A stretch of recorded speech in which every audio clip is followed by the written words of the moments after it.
This is an example of how to use an explicit formula for an arithmetic sequence to find specified terms in that sequence. In this case, I am looking for the 8th term indicated by a sub 8 and the 20th term indicated by a sub 20. So I will do these one at a time. First, I will look for the 8th term.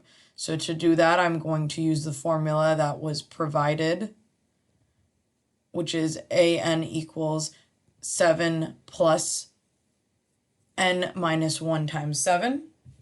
So I'm looking for a sub 8 first.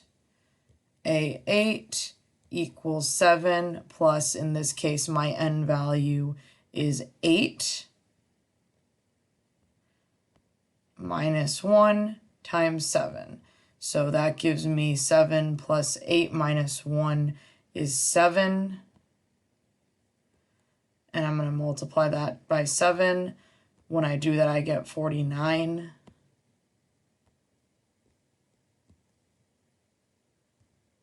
So 7 plus 49, and 7 plus 49 is 56.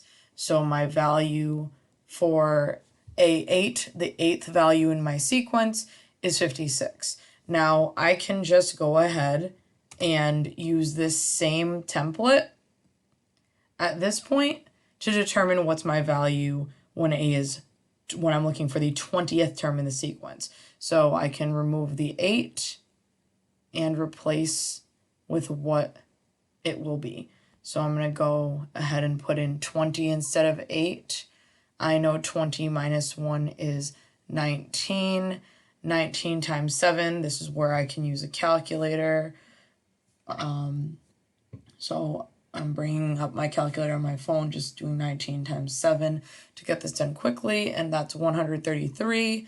7 plus 133 is 140, and that is my value for the 20th number in the sequence. The 20th number in the sequence is worth 140. The 8th number in the sequence is worth 56. So we have found our two values using our explicit arithmetic formula.